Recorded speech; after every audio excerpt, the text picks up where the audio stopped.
La parole au rapporteur, Monsieur Delaporte, puis au président de la commission des lois. Merci Madame la Présidente. Alors quelques mots rapides pour essayer de revenir synthétiquement sur un certain nombre d'interrogations qui ont été soulevées par les différents orateurs. Je vais commencer par la fin. Monsieur Gosselin a évoqué, et beaucoup d'entre vous en ont parlé, de la question du nickel. Monsieur le ministre, puisque vous êtes là, j'en profite aussi pour vous le dire que les attentes qui ont été relayées par les collègues sur l'avenir de la filière nickel sont immenses.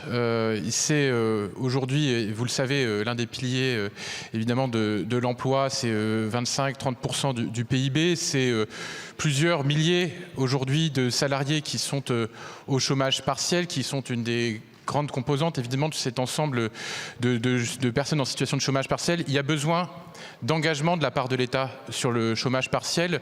Je le dis aux collègues qui n'auraient pas tous eu l'occasion de lire le rapport, mais le chômage partiel s'arrête à la fin de l'année.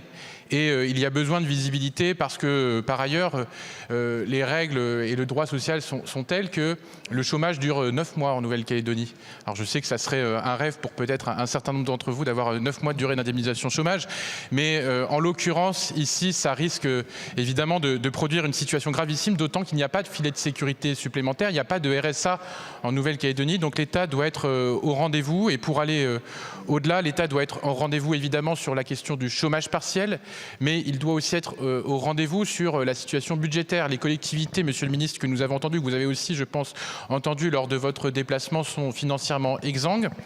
Et les annonces que vous avez faites hier, notamment d'avances remboursables, ne sont, et là je parle à titre personnel, pas une solution qui est soutenable, ce qui me permettra de répondre aussi à Nicolas Metzdorf, parce que certes, les facteurs qui ont conduit à la situation dans laquelle nous sommes sont multiples, mais on ne peut pas nier que c'est l'examen par notre Assemblée du projet de loi constitutionnelle qui visait à modifier le corps électoral qui a été le moment de la crise.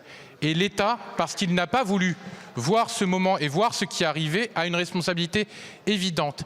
Et ce système d'avance remboursable, il me semble, qui contribue du coup à endetter les Calédoniens et donc à leur faire payer le poids d'une responsabilité qui est éminemment partagée et dans laquelle l'État évidemment a fauté, ne peut pas être la situation principale. Voilà, donc les 40 millions ou 70 millions de subventions ne seront pas suffisantes, il faudra donner des perspectives.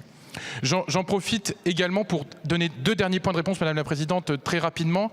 Je crois, Monsieur Molac, vous avez dit, mais je pense que c'était un abus de langage, qu'il y avait 2 peuples en Nouvelle-Calédonie. Non, il n'y a pas 2 peuples en Nouvelle-Calédonie. Il y a évidemment une citoyenneté calédonienne à laquelle le corps électoral, la liste électorale donne accès. Et dans les discussions qui ont eu lieu et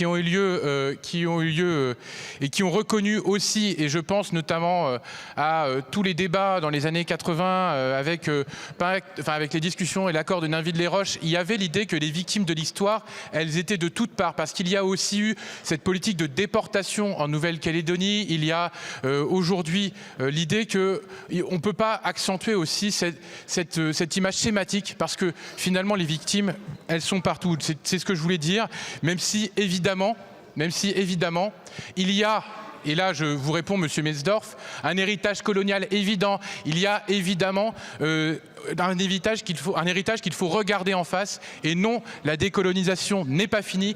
Et oui, il y a des situations de racisme, et oui, il y a, comme l'a rappelé également Monsieur Lachaud, une situation d'inégalité profonde dans laquelle se trouvent aujourd'hui encore les populations kanaks. Voilà, donc l'idée de l'Assemblée, ce n'est pas de chercher à monter en mayonnaise ces tensions. L'idée que nous cherchons, et je pense l'avoir entendu sur tous les bancs, c'est de retrouver le chemin de la paix. Et ça, Monsieur Djibaou l'a dit avec beaucoup de force tout à l'heure. Je crois que vous le partagez aussi, et l'ensemble des acteurs que nous avons entendus le partagent. Et il faut cesser de faire de ces débats-là des outils pour alimenter les tensions. Notre rôle, c'est de participer à l'apaisement, et je compte aujourd'hui sur notre responsabilité collective pour avancer sur ce point. Merci beaucoup, Monsieur le rapporteur. Monsieur le Président de la Commission des lois.